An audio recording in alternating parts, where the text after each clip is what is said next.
My hands are still shaking as I tell you this story. Honestly, I'm not sure if I'm ever gonna look at my neighborhood the same way again. I mean, you walk in your front door, expecting the usual chaos, and instead you find your wife crumpled on the kitchen floor, tears running down her face, with this vicious red handprint burned across her cheek.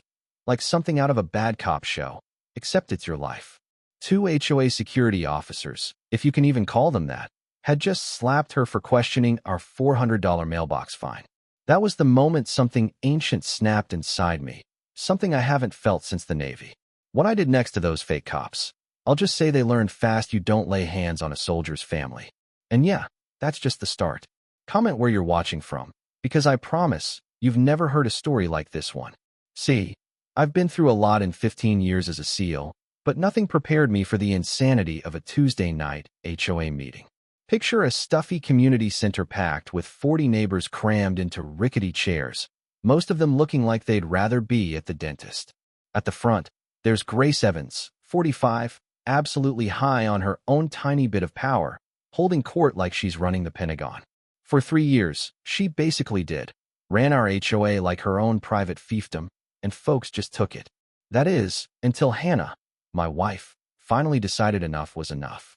Now, Hannah's got this background in corporate litigation, which means she can turn a pile of boring bylaws into a weapon, and that night she came locked and loaded. The meeting started routine enough, Grace reading out another round of fines like she was announcing today's lunch specials.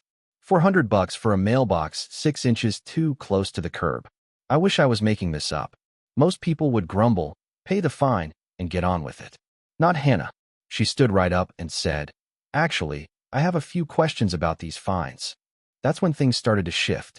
She pulled out the actual HOA bylaws, the ones no one ever reads, and started reading out specific sections about fines and violations.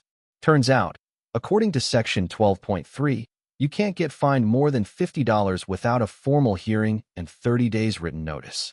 The room went dead silent. Grace's mug hit the table with a little clink that sounded, I swear, like her authority cracking. Her face went from smug to panicked in about 2 seconds. But Hannah didn't finish her off right there. She was smart.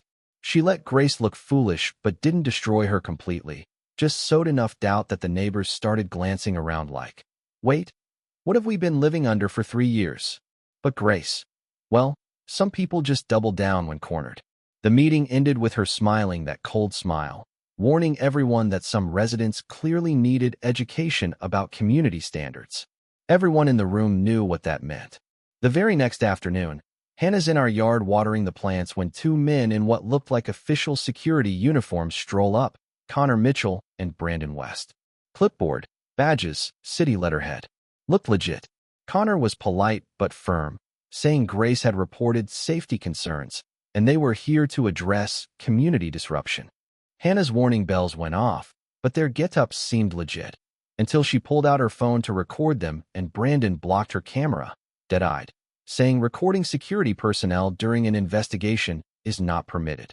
Then, out of nowhere, Connor smacks her across the cheek, cool as you please, saying, respect for authority isn't optional here.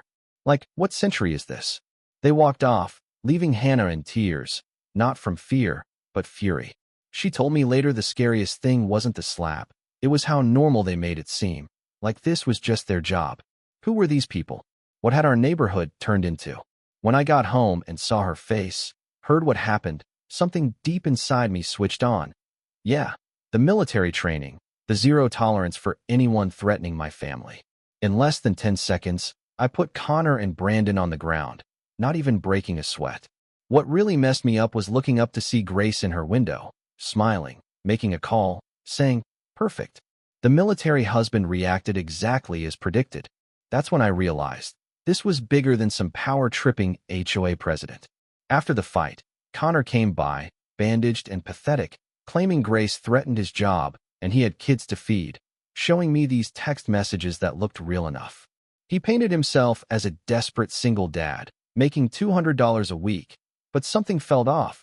His phone had a $200 designer case Hannah recognized from her law firm. Why would someone living paycheck to paycheck spend that kind of money on a phone case? Hannah's legal instincts kicked in. Criminals always slip up somewhere. While she started digging through property records and shell company filings, I examined that contract Connor had dropped.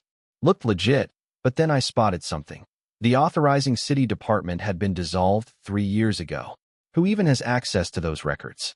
A few days later, Hannah found out Grace had been getting $15,000 a month for a year and a half, $270,000 from a Delaware shell company.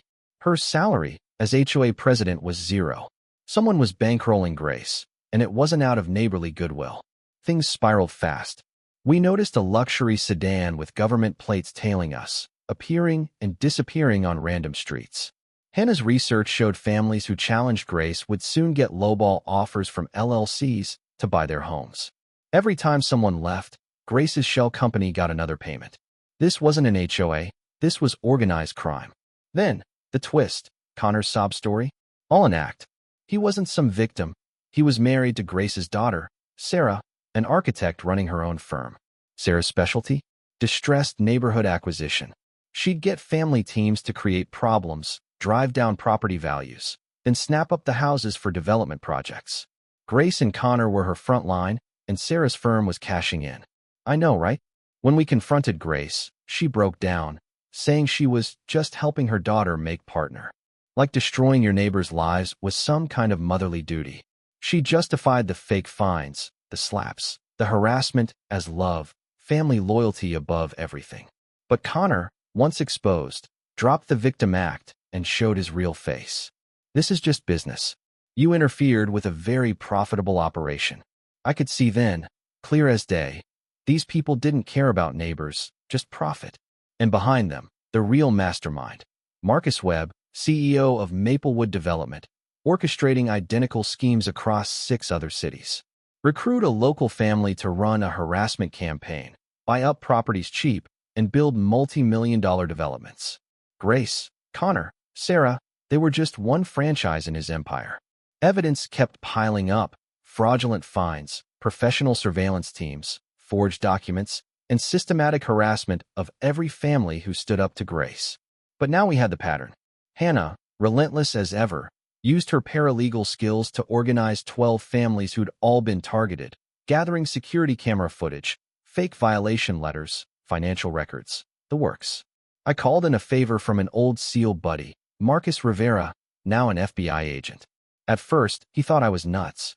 But when we laid out the evidence, financial trails, shell companies, phone intercepts, multi-state wire transfers, the feds got interested real fast. Turns out they'd been tracking similar schemes, just hadn't connected the dots. Webb panicked, sent his cleanup crew to intimidate us, even tried to bribe me with $500,000 in cash to walk away. When I refused, Grace escalated. False police reports, claiming I'd broken into her house, fabricated evidence. Didn't work. We had airtight alibis, vet records, security footage. Her story fell apart, and the community woke up to what was happening.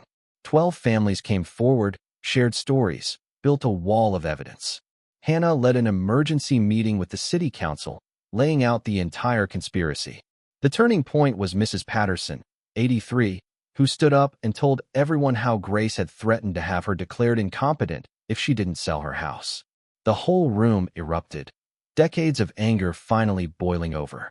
Connor tried one last act, screaming that we destroyed his family's business and future, but his mask was off. When he lunged at Hannah, I dropped him with a single punch, on camera, in front of everyone. Pure self-defense. The cheer that went up? You could feel it all the way down the block. While this was happening, the FBI raided Webb's office downtown. The news flashed footage of him in cuffs. Perp walked out, his business empire crumbling in real time. Sarah, facing federal charges, flipped to save herself, handing over everything: documents, payment records, confessions, names of other family teams running the same scam in 6 states. Prosecutors built a case that'll put these people away for decades. The best part? The city council dissolved Grace's HOA, replaced it with a resident board, full transparency. Property values shot up, neighbors started actually talking to each other, and the garden where Grace's house used to stand became the new playground. At the next barbecue, a real estate agent showed up offering development opportunities, and 40 people just laughed him off the lawn. Hannah asked, "Think we'll ever have HOA trouble again?" I said, Not with these witnesses around. That's why I wanted to share this. Sometimes the ugliest fights happen in the quietest suburbs. But when regular people stand up, organize, and refuse to be bullied, especially with a little help from the right friends, justice actually happens. What about you? If you'd been in my shoes, would you have tried to play it by the rules or gone straight to the knockout?